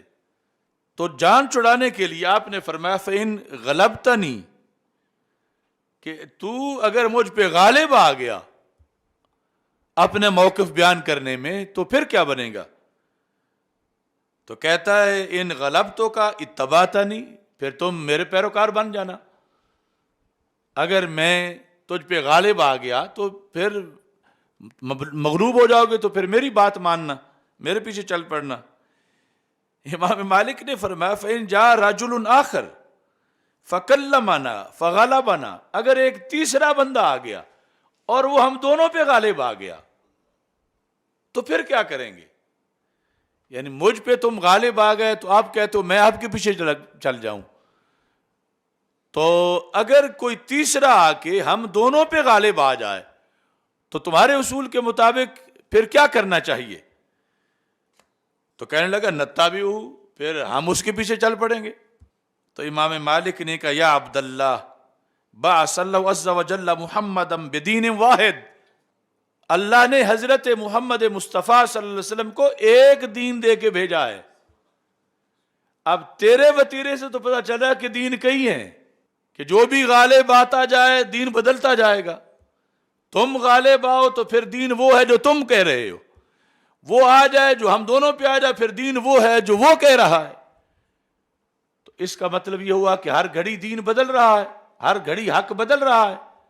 تو اس بنیاد پر حضرت امام مالک رحمۃ اللہ علیہ نے فرمایا وَأَرَاكَ تَنْتَقِلُ مِنْ دِينٍ إِلَى دِينٍ، تمہیں دیکھ کے مجھے یہ نظر آ رہا ہے تم نے مرنے تک یہ دین ہی ٹرانسفر کرتے رہنا ہے، کبھی ایک دین میں، کبھی دوسرے میں، کبھی تیسرے میں۔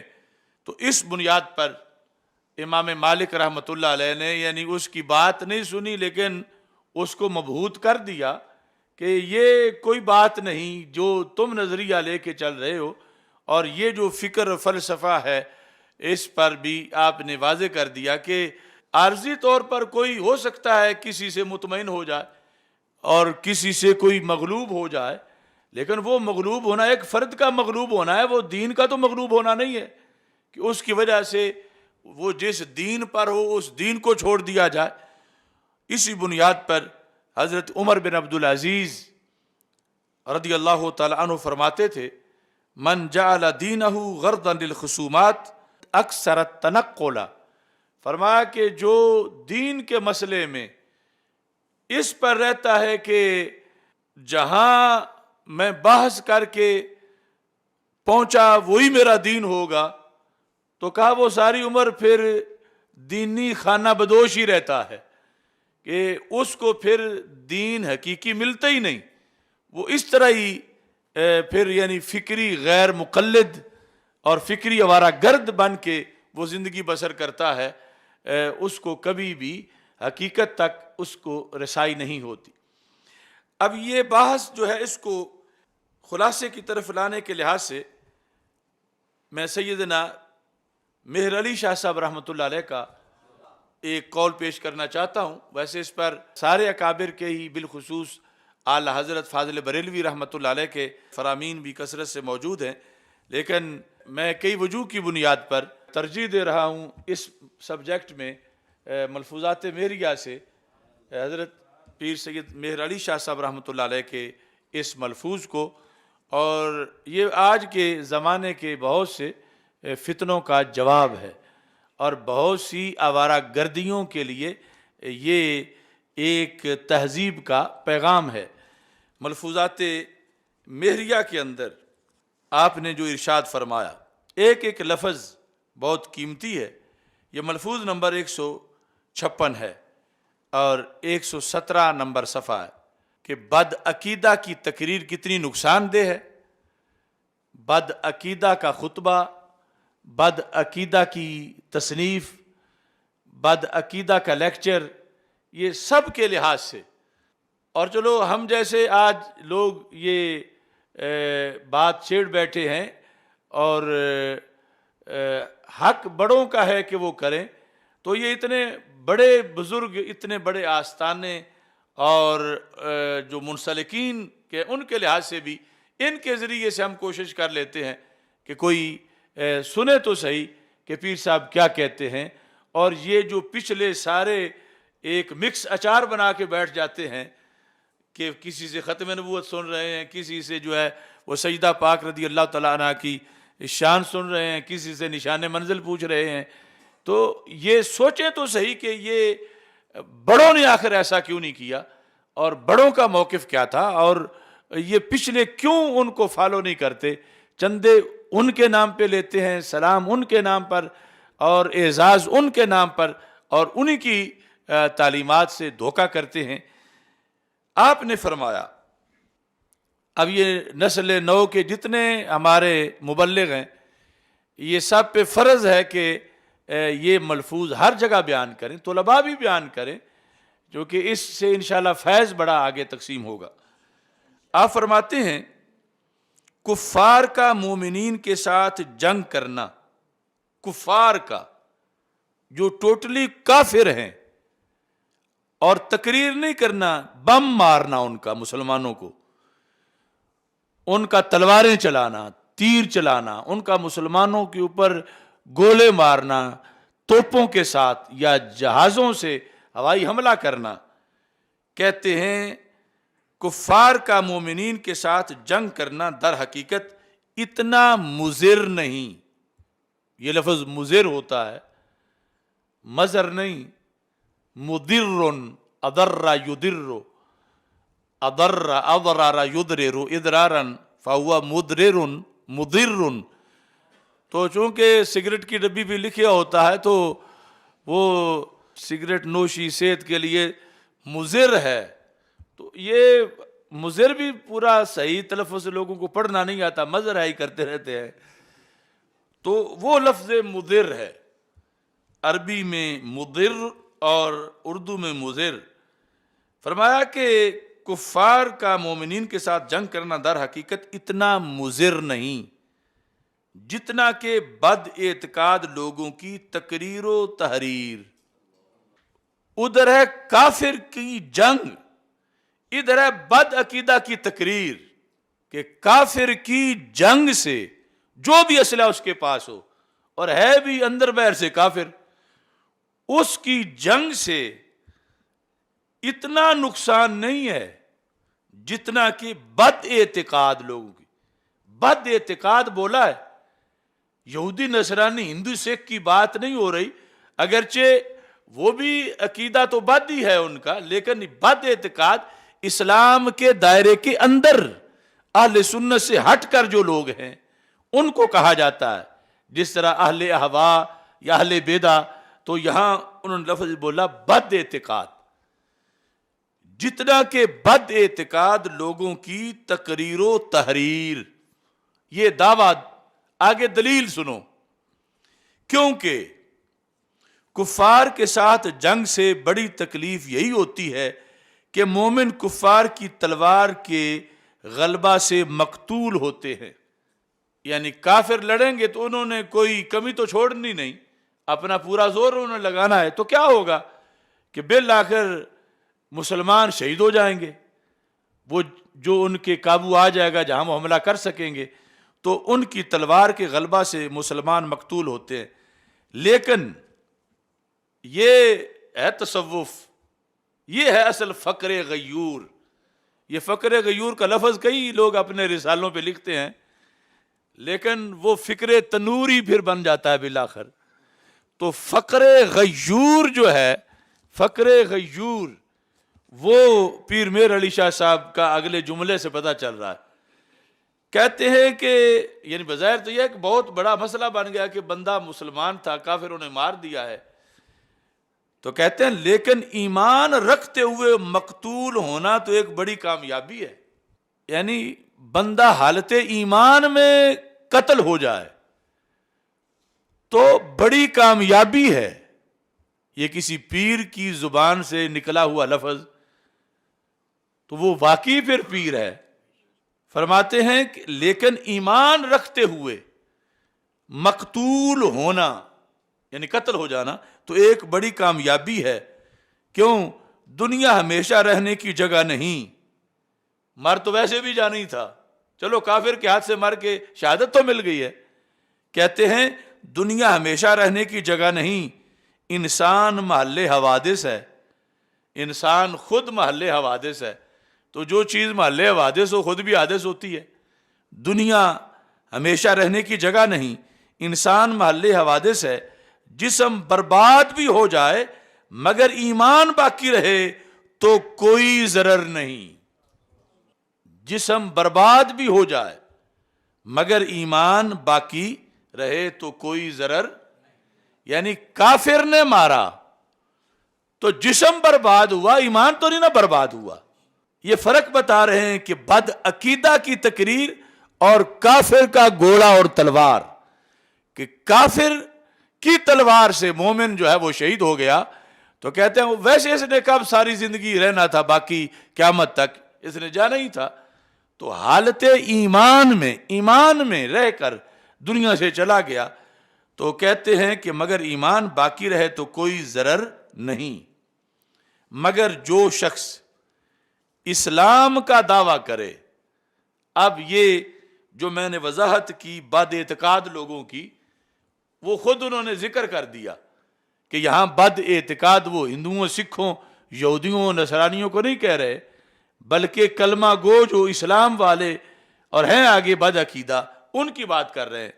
کہتے ہیں مگر جو شخص اسلام کا دعویٰ کرے اور محراب میں منبر پر کھڑے ہو کر واعظانہ صورت میں ناصحانہ آیات و احادیث پڑھ کر بے جا تعویلوں اور ہلا بازیوں سے اہل اسلام کے عقیدوں میں خلل پیدا کرے. منبر پر جس طرح یہ بیرے والوں نے نشان منزل جلسہ جو کیا ہے تو وہاں پر وہ ایک غیر مقلد وہابی بلایا ہے، ایک دیوبندی بلایا ہے، اور ایک یہ لاہور کا بہت خطرناک شیعہ بلایا ہے، اور ان کو عزت کی جگہ سٹیج پر ڈائس فراہم کیا ہے کہ جو بم مارنا ہے مسلمانوں کو مارو تم. تو پیر صاحب کہتے ہیں ایک تو وہ ہے جو کافر ہے اور جنگ کر رہا ہے، اس کی وجہ سے مسلمان شہید ہو گیا، کہتے ہیں کوئی ضرر نہیں، کیونکہ ایمان تو خراب نہیں ہوا، جان ہی گئی ہے. مگر جو شخص اسلام کا دعویٰ کرے، یہ جتنے فرقوں والے اب سنیوں کے جلسے میں بلائے جا رہے ہیں، ایک کمپنی نہیں، یہ صلح کلیت کا مرض جب ہم تلاشی لیتے ہیں تو بہت تھوڑے لوگ ہی بچے ہوئے ہیں پیچھے. کوئی گھر بلا کے کر لیتے ہیں، کوئی جا کے کر آتے ہیں یہ کام. تو اب کم از کم یہ ضرب تو ان کو ڈائریکٹ گولڑا شریف سے لگ رہی ہے. مرکز صراط مستقیم کی باری تو بعد میں آئے گی کہ مار تو ہم بھی رہے ہیں صلح کلیت پہ یہ ضرب، مگر پہلے تو گولا یہ مار کے گئے ہیں پیر میر علی شاہ صاحب رحمۃ اللہ علیہ. یا تو پھر ساری کتابیں بدلنی پڑیں گی کہ جہاں جہاں گولے ہیں وہ نکال دیے جائیں. اب پیر صاحب یہ کہہ رہے ہیں مگر جو شخص اسلام کا دعویٰ کرے، یہ بد عقیدہ تنظیموں کے مسلک کے لوگ، اور محراب میں منبر پر کھڑے ہو کر واعظانہ صورت میں، یعنی جب لوگوں کو کہا جاتا ہے کہ یہ حضرت صاحب درس دینے آئے ہیں، واعظ فرمانے آئے ہیں، یہ ہمیں نشان منزل بتانے آئے ہیں، ہمیں تو ساری زندگی پتہ نہیں چلا کہ جانا کہاں ہے، یہ کوا ہمیں نشان منزل بتانے آیا ہے، جواد نقوی، تو یہ کہتے ہیں محراب میں منبر پر کھڑے ہو کر واعظانہ صورت میں ناصحانہ آیات و احادیث پڑھ کر بے جا تعویلوں جتنی یہ رافضی کرتے ہیں، یعنی آیت سچی پڑھ کے آگے گھڑی ہوئی تعویلیں، حدیث سچی پڑھ کے، کچھ تو حدیثیں گھڑی ہوئی چیز کو حدیث کہہ لیتے ہیں، یا سچی کو پڑھ کے آگے گھڑ گھڑ کے وہ دیوبندی ہوں، وہابی ہوں، یا جو بھی ہوں بیان کرتے ہیں، کہتے ہیں ہیلا بازیوں سے اہل اسلام کے عقیدوں میں خلل پیدا کرتے ہیں۔ تو یہ بندہ جو دعویٰ اسلام کر کے تعویلوں سے حملہ کر رہا ہے مسلمانوں پر، تو پیر صاحب کہتے ہیں تو ایسے شخص کا ضرر بہت زیادہ ہے۔ جس کافر نے گوڑے مار کے مسلمانوں کو شہید کر دیا، کہتے ہیں وہ کوئی ضرر نہیں، کیوں؟ ایمان تو بچا ہوا تھا، اس کے گولوں سے جان گئی ہے، ایمان تو نہیں گیا۔ اور یہ جو صلح کلیت کے گولے ہیں، پیر صاحب کہتے ہیں کہ اس کی وجہ سے ایمان چلا جاتا ہے، تو نقصان تو تب ہوتا ہے جب ایمان چلا جائے۔ یعنی یہ تو عبارت بھی اردو ہے ساری، اور یہ ہم 7 صفحہ یہ بھی پورا دے دیں گے۔ تو کہتے ہیں کہ جو شخص اسلام کا دعویٰ کر کے محراب میں کھڑا ہو کر آیات احادیث پڑھ کے بے جا تعویلوں اور ہیلا بازیوں سے اہل اسلام کے عقیدوں میں خلل پیدا کرے، تو ایسے شخص کا ضرر بہت زیادہ ہے۔ یہ زیادہ کیوں نہیں مانا جا رہا آج؟ یعنی سمجھ تو آ رہا ہے کہ واقعی زیادہ ہے، لیکن اس زیادہ ضرر کو مانا کیوں نہیں جا رہا کہ یہ زیادہ ہے؟ کیونکہ اس ضرر کے لیے روز تیار ہیں سارے، یہ ضرر روزانہ کروا رہے ہیں سارے، الا ماشاء اللہ، صلح کلیت سے، اور کوئی کسی جہنمی کا لیکچر سنتا ہے، کوئی کسی رافضی کا، کوئی کسی خارجی کا، کوئی کسی پروفیسر کو چمٹا ہوا ہے، کوئی کسی کے پیچھے لگا ہوا ہے۔ تو پیر مہر علی شاہ صاحب رحمۃ اللہ علیہ پھر کیونکہ کہہ کے آگے تشریح کرتے ہیں، کہتے ہیں کیونکہ اس کی زبان کا ڈنگ، اس کی زبان کا ڈنگ، یہ جو بدعقیدہ خطیب ہے، بدعقیدہ پروفیسر ہے، بدعقیدہ مولوی ہے، بدعقیدہ پیر ہے، اس کی زبان کا ڈنگ روح اور ایمان کے لیے ایک خطرناک اژدہا ہے۔ روح اور ایمان کے لیے ایک خطرناک بڑا سانپ جو ہوتا ہے، اگرچہ لوگ ان کو حضرت صاحب کہہ رہے ہیں، لوگ اس کو قبلہ جی کہہ رہے ہیں، لوگ اس کو حجت الاسلام کہہ رہے ہیں، لوگ اس کو شیخ الاسلام کہہ رہے ہیں، لوگ اس کو پتہ نہیں کیا کہہ رہے ہیں، لیکن پیر مہر علی شاہ صاحب فرما رہے ہیں کہ اس کی زبان کا ڈنگ روح اور ایمان کے لیے ایک خطرناک اژدہا ہے، جس سے متاع اسلام برباد ہوتی ہے۔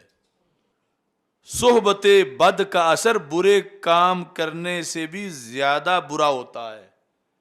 یہ سب ان کا ملفوظ ہے۔ صحبت بد، یہ جو صلح کلیت کا کلچر ہے آستانوں پر، مدارس میں، ہمارے بڑے بڑے دیسی مدارس جہاں صلح کلیت کا سوچا نہیں جا سکتا تھا، آج وہاں صلح کلیت نے آ کے خیمے لگائے ہوئے ہیں، گندگی کا اعتکاف کر رہی ہے۔ صحبت بد کا اثر برے کام کرنے سے بھی زیادہ برا ہوتا ہے۔ اب فقر غیور پھر بولا آگے سے، کہتے ہیں ہم سے تو ایسی فقیری نہیں ہو سکتی، ہم سے تو ایسی فقیری ہم سے تو ایسی فقیری اور تم سے تو ایسی فقیری نہیں ہو سکتی کہ عقائد متواترہ اسلامیہ پر ایسے حملوں کے وقت خاموش بیٹھ کر تماشا دیکھا کریں۔ اب جس جواد نقوی کو ان بھیرے والوں نے بلایا ہے، اس ظالم نے چند دن پہلے اس سے مسئلہ فدق میں سیدہ فاطمہ رضی اللہ تعالی عنہا کے لحاظ سے اس نے کہا کہ حضرت صدیق اکبر رضی اللہ تعالیٰ عنہ نے حضرت فاطمہ پہ ظلم کیا ہے۔ اگر یہ خود سے جواب نہیں دے سکتے تھے تو اس کو اعزاز کیوں دے رہے ہیں؟ کیا یہ مر گئے ہیں سارے؟ ہم نے جواب دیا تو وہ ہمیں پڑ گئے سارے، اور خود جو ظالم کہہ رہا ہے سیدنا صدیق اکبر رضی اللہ تعالیٰ عنہ کو، اس کو اپنے سٹیج پہ بٹھا کے اس کی تقریر کروا رہے ہیں۔ یعنی ظلم دیکھو ان لوگوں کا، کیا دین ہے ان کا، کیا ایمان ہے ان کا۔ اگر ایسے مدارس سے بطور فرض 50 کروڑ بندے بھی پڑھ کے نکل جائیں تو فائدہ کیا ہوگا اگر ان میں ایک بھی رجل رشید نہیں کہ جو نشان منزل میں اٹھ کے کہتا کہ اس کوے کو تم نے کیوں بلایا کہ جس نے سیدنا صدیق اکبر کو ظالم کہا ہے۔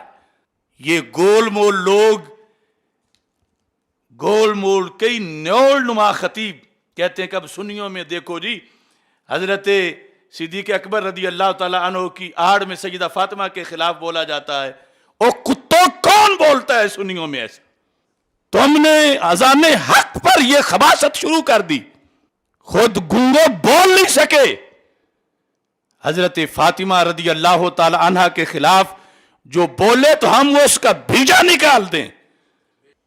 سیدنا صدیق اکبر کا دفاع یہ سیدہ فاطمہ رضی اللہ تعالی عنہ کے خلاف بولنا نہیں ہے۔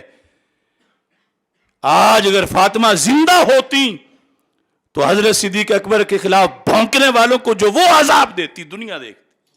نیول نما خطیب بلوں سے باہر نکل آ کے شیطانوں کے اشاروں پہ ناچنے والے اس طرح کی باتیں کرتے ہیں۔ میں پوری ضروریت جو بھیرے کی ہے ان کو چیلنج کر رہا ہوں کہ اس لفظی کا کریڈٹ میں تمہیں دیتا ہوں اور مجھے جواب دو، تم نے اس خنزیر کو بلا کر کیا نشان منزل پوچھا ہے؟ 50 سالوں میں تو ایک بندہ بھی تم میں تیار نہیں ہو سکا کہ جس کو نشان منزل کا پتہ ہو۔ اور ایسا صرف ایک نہیں، کئی مرکز ایسے ہیں کہ جو ہمارے لیے آر اور داغ بن چکے ہیں، اور کوئی حق بولنے کو تیار ہی نہیں، اور جو بولتا ہے اس کو یہ سارے پھر بیٹھ کے کوستے ہیں۔ اتنی اتنی چونٹیاں ہیں، پدیاں خطیبوں کی صورت میں، اور پھر یہ جی تقریریں کر رہے ہیں دیکھو جی سنیوں میں اب یہ ہو گیا ہے۔ اور بغیر تو سنی شروع سے ہی فدق کے مسئلے میں حضرت زہرا پاک رضی اللہ تعالی عنہا کے موقف کو یوں ہی بیان کرتے ہیں اور روافظ کو منہ نہیں کھولنے دیتے۔ اور آج تم ان روافظ کی چٹنیاں اور بوٹیاں اور ان کے حلوے مانڈے کھا کر اتنے بغیرت بن گئے ہو کہ ادھر بول نہیں سکتے، اور جو بولا ہے اور وقت کا فرض ادا کیا ہے یہ تو قیامت کے دن پتہ چلے گا جب میں تمہیں گریبان سے پکڑوں گا اور گھسیٹوں گا۔ لہذا نشان منزل والے مجھے جواب دیں۔ ابھی میں بہت کچھ ان کورسز کے اندر ان کا دکھاؤں گا کہ تماشا بنایا ہوا انہوں نے، اور صرف یہ جی ہمارے 10,000 فضلاء ہیں اور تمہارے کروڑ بھی ہوں، اگر حق نہیں بولنا، حق نہیں بتانا اور جہاں آ کے ڈنڈی مار جانی ہے تو ان فضلاء کا اچار ڈالنا ہے۔ اب پیر میر علی شاہ صاحب کا یہ مکتوب میں پیش کر رہا ہوں، ان سارے پھر کوئی کہتا ہے جی میں چشتی ہوں تو میں تم چشتیوں سے کہہ رہا ہوں کہ میرے چشتی پیر کی اس بات کا جواب دو، کیوں تم نے دین سے دغا کیا ہوا ہے؟ یہ چشتی ہیں، پیر میر علی شاہ چشتی ہیں، اور وہ یہ فرما رہے ہیں، کیا فرما رہے ہیں؟ ہم سے تو ایسی فقیری نہیں ہو سکتی، ان سے نہیں ہو سکتی تھی تو پچھلا تم کیوں کر رہے ہو؟ ہم سے تو ایسی فقیری ہم سے تو ایسی فقیری کیا کہ عقائد متواترہ اسلامیہ پر ایسے حملوں کے وقت خاموش بیٹھ کر تماشا دیکھا کریں. تو یہ تو تماشا دیکھنے سے بھی آگے آگے تماشا کرنا شروع کر دیا انہوں نے. اس جواد نقوی کو جواب نہیں دے سکتے تھے, اس سیفی علی ملونہ کو جواب نہیں دے سکتے تھے, تو کم از کم جواب دینے والے کے خلاف تو نہ بھونکتے. یہ تو خود تماشا کرنا شروع ہو گئے. ایک نہیں, دو نہیں, چار نہیں, اس طرح سب. یہ اڑتی اسمبلیوں پر ایک یہ بھی نحوست ہے کہ یہاں بیٹھ کر ان بے غیرتوں نے ہمارے خلاف وہ قرارداد منظور کی کہ جو ہمارا جہاد تھا, اور بے غیرت پیروں نے اس پر پھر قراردادیں اس کے خلاف منظور کروائیں. ہمیں تو جیل بھی اللہ کے فضل سے ایک رحمت کا سندیسہ ہے. لیکن انہوں نے کیا کیا؟ تو پیر میر علی شاہ صاحب رحمۃ اللہ علیہ, آپ نے فرمایا ہم سے تو ایسی فقیری نہیں ہوتی کہ عقائد متواترہ اسلامیہ پر ایسے حملوں کے وقت خاموش بیٹھ کر تماشا دیکھا کریں, اور ہم ایسے فقر سے بھی ہزار دل سے بیزار ہیں جو عین مداہنت اور بے غیرتی ہو. ایسا فقر کہ عقائد پہ حملے ہو رہے ہوں اور سجادہ نشین صاحب ہاتھ چموا رہے ہیں, بولتے نہیں ہیں. روزانہ حملے ہو رہے ہیں. پیر صاحب بس صرف نذرانوں کی طرف ہیں, محتمم صاحب, ناظم اعلیٰ صاحب, خطیب صاحب. تو میں اس کو بے غیرتی نہیں کہہ رہا, میں کہہ رہا ہوں پیر میر علی شاہ صاحب کہہ رہے ہیں یہ بے غیرتی ہے. تو ان کی اقتداء میں بھی کہہ رہا ہوں کہ ایسی بے غیرتی کے دروازے بند کیے جائیں. اور یہاں آپ فرماتے ہیں مرزا قادیانی سے مقابلہ کے وقت بھی بعض مہربانوں نے جو اخلاص کا معنی نہیں جانتے اعتراض کیا کہ فقراء کا کام بحث مباحثہ نہیں. انہوں نے یہ نہ جانا کہ یہ جہاد اس شخص کے ساتھ ہے جس کے خیالات فاسدہ کی تیغ بے دریغ سے ملت محمدی علیہ الصلوۃ والسلام برباد ہو رہی ہے. اور اس وقت بھی کچھ لوگوں نے کہا تھا کہ آپ پیر صاحب ہیں, آپ گھر بیٹھے ہیں, آپ کچھ نہ بولیں اس کے خلاف. تو یہ ہمارا مقصد ہے. آج کا موضوع اپنے اختتام کو پہنچ رہا ہے, مگر اس کا دھواں انشاءاللہ قیامت تک نکلے گا, اس کی وجہ سے باطل کے خرمنوں سے, کہ کیا تماشا ان لوگوں نے بنایا ہوا ہے. دین پر بوجھ بنے ہوئے ہیں, زمین پر بوجھ بنے ہوئے ہیں. 4 بلڈنگیں بنا کر ان سے 4 فارغ کر کے یہ لے کے جانا ہے تم نے قبروں کے اندر. آج وقت ہے, توبہ کر لو, اپنی فکر کو صحیح کرو, اور صلح کلیت کی نانیاں دادیاں ان کو دفن کر دو, اور ایک نئے دور کا آغاز کرو. نئی جنریشن جو ہے اس کو اس فکر پر جو فقر غیور ہے لے کے چلو. اللہ تعالی ہم سب کا حامی و ناصر ہو. وآخر